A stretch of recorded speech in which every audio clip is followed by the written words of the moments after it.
الصلاة والسلام عليك يا سيدي يا رسول الله، الصلاة والسلام عليك يا سيدي يا حبيب الله، الصلاة والسلام عليك يا سيدي يا شفيع المذنبين، وعلى آلك وأصحابك يا سيدي يا رحمة للعالمين۔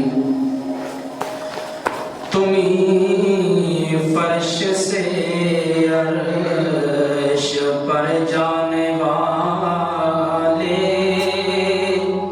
تمہیں نعمت حق سے دلوانے والے، تمہیں فرش سے عرش پر جانے والے، تمہیں نعمت حق سے دلوانے والے، اور چمک تجھ سے پاتے ہیں سب پانے والے، میرا دل بھی چمکا دے چمکانے والے، میرا دل بھی چمکا دے چمکانے والے، اور یہ نجدی منافق ہے، یہ گندا ہے واللہ غلاظت کا بلکہ بلندہ ہے واللہ، جو مردہ کہے تجھ کو وہ مردہ ہے واللہ، تو زندہ ہے واللہ، تو زندہ ہے واللہ، تو زندہ ہے واللہ، تو زندہ ہے واللہ، میرے چشم عالم سے چھپ جانے والے، میرے چشم عالم سے چھپ جانے والے، تمہیں فرش سے عرش پر جانے والے، تمہیں نعمت حق سے دلوانے والے۔ اللہ تبارک و تعالیٰ جل جلالہ و امان والہ و اعظم شانہ و تمام برہانہ کی حمد و ثنا، اور حضور نبی اکرم صلی اللہ علیہ وسلم کے نالان اقدس کے صدقہ سے اللہ پاک کی پاک کلام میں سے سورۃ نجم کی ایک آیت کی تلاوت کی۔ اس میں خالق کائنات نے ارشاد فرمایا فَأَوْحَىٰ إِلَىٰ عَبْدِهِ مَا أَوْحَىٰ، بس خالق کائنات نے اپنے حبیب کی طرف وہ وحی فرمائی جو اس نے چاہا۔ اساتذہ وقات حضور نبی اکرم صلی اللہ علیہ وسلم کے معراج شریف کے حوالے سے آپ گفتگو سماعت فرما رہے ہیں۔ پچھلے جمعہ المبارک میں آپ نے سماعت فرمایا کہ اللہ تبارک و تعالیٰ کی بارگاہ میں آپ صلی اللہ علیہ وسلم تشریف لے کے گئے۔ قرآن نے اس منظر کو بیان فرمایا فَكَانَ قَابَ قَوْسَيْنِ أَوْ أَدْنَىٰ، کہ رب الجلال کی ذات اپنی شان کے مطابق اور حضور نبی اکرم صلی اللہ علیہ وسلم کی ذات اپنی شان کے مطابق دونوں ہستیاں ایک دوسرے کے یوں قریب ہوئی جس طرح کمان کی نوکیں ایک دوسرے کے قریب ہو جاتی ہیں۔ قرآن نے اس سے اگلا بھی ایک قدم اٹھا کے اگلی بات کی، فرمایا کہ ہم کمان کی نوکوں کے اتنا ہی قریب نہیں ہوئے، بلکہ فرمایا ہم اس سے بھی زیادہ قریب، یعنی او ادنا، جتنا ہم نے چاہا ہم اتنے قریب ہوئے۔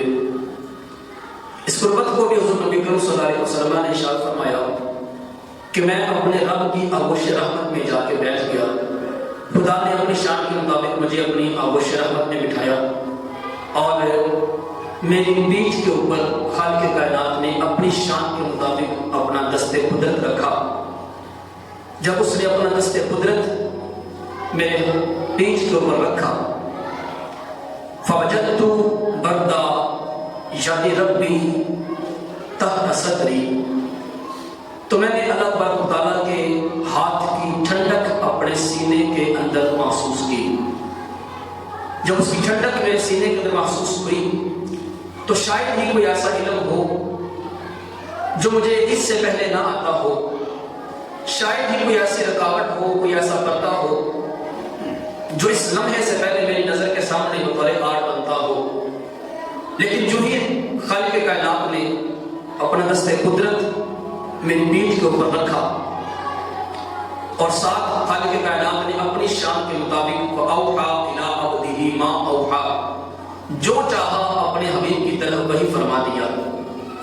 جب وہی فرمایا تو سرکار فرماتے ہیں کہ کائنات کا کوئی ایسا پردہ نہیں تھا جو میری آنکھوں کے سامنے آڑ بنتا ہو، کائنات کا کوئی ایسا علم نہیں تھا جو اس کے بعد مجھے آتا نہ ہو۔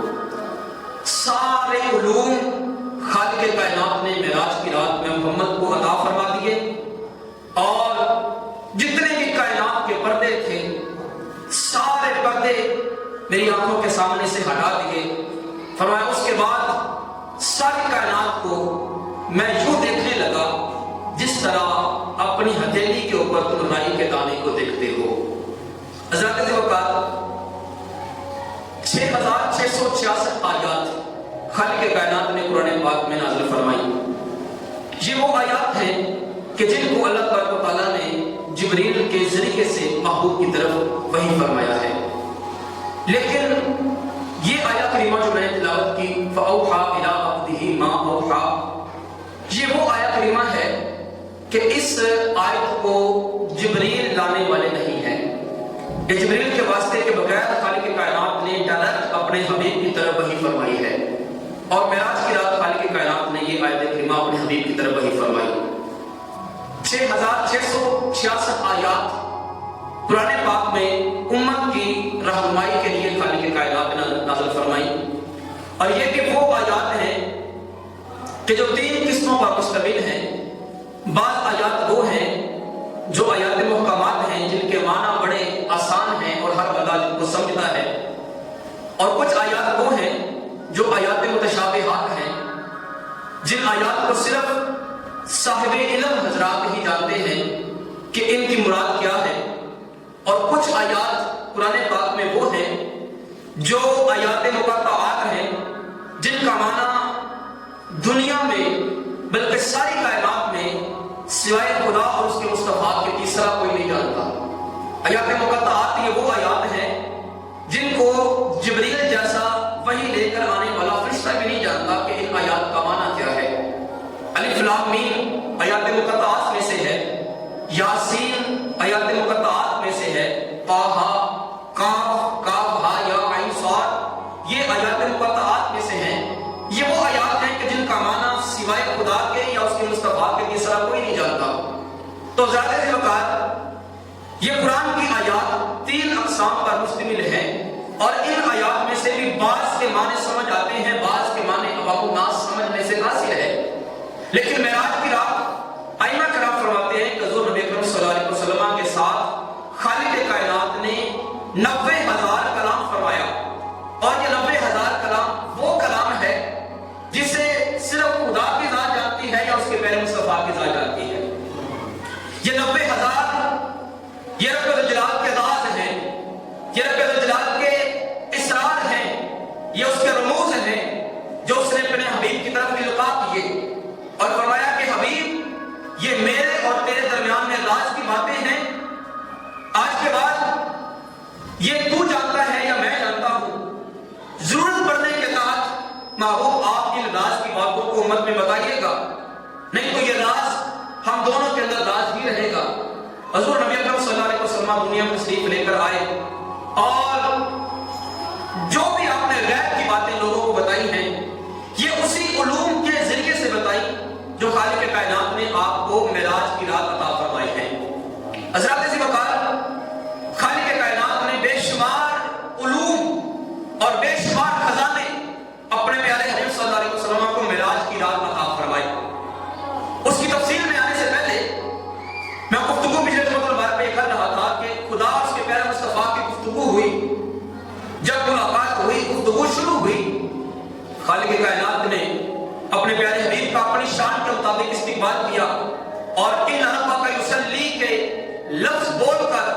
خالق کائنات نے محبوب کا خیر مقدم کیا اور صلاۃ و سلام کے حبیب کی ذات کے نذرانے پیش کیے. جب دونوں ذاتیں ایک دوسرے کے قریب ہوئی فکان قاب قوسین او ادنی کا جب منظر پیش کیا گیا, خالق کائنات نے پوچھا میرے حبیب میری بارگاہ میں آئے ہو, میرے مہمان بن کر آئے ہو, میرے بلانے میں آئے ہو, میری بارگاہ میں آئے تو بتاؤ میرے لیے کیا چیز لے کر آئے ہو.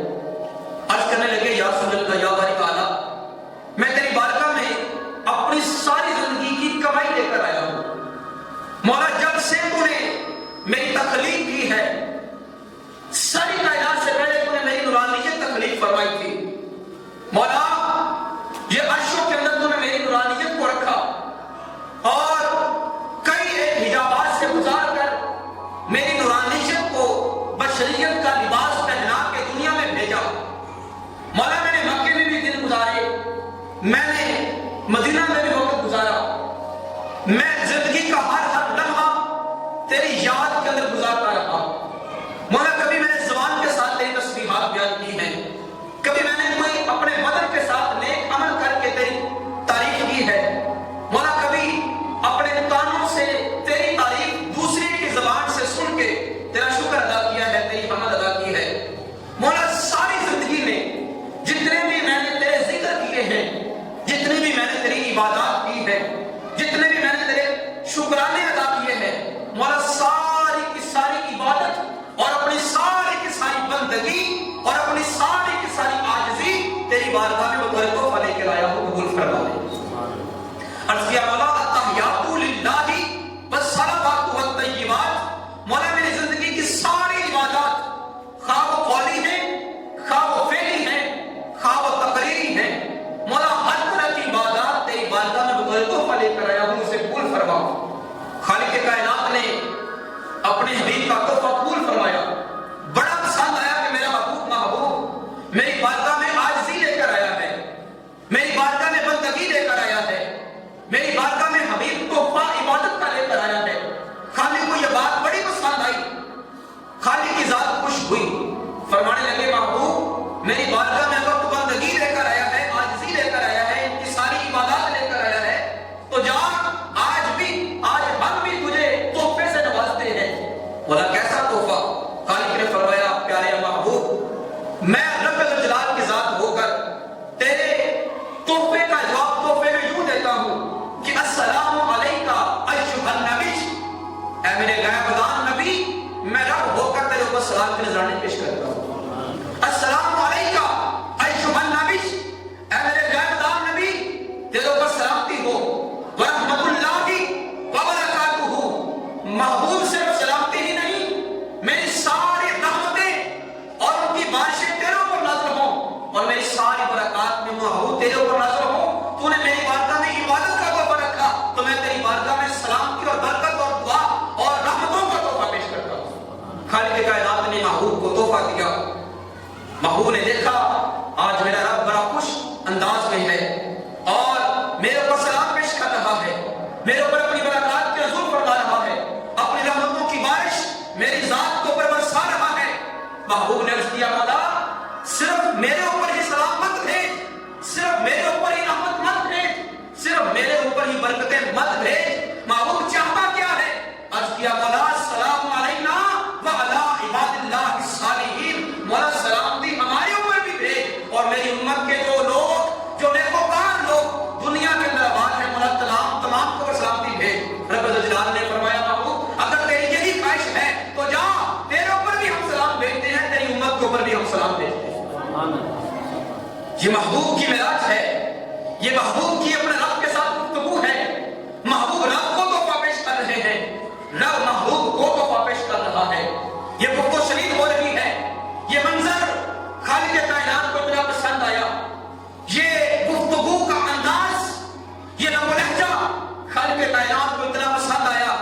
محبوب فرمایا محبوب یہ جو کلام تیرا اور میرا ہے یہ مجھے اتنا پسند آ گیا ہے, رہتی دنیا میں قیامت کی صبح تک میں اس منظر کو یادگار کرانا چاہتا ہوں, اس کلام کو میں دنیا میں بطور یادگار رکھنا چاہتا ہوں. مولا کرنا کیا چاہتا ہے؟ فرمایا محبوب تیری نماز, تیری امت کو جو نماز عطا کروں گا اس نماز کے اندر یہ جملے رکھوں گا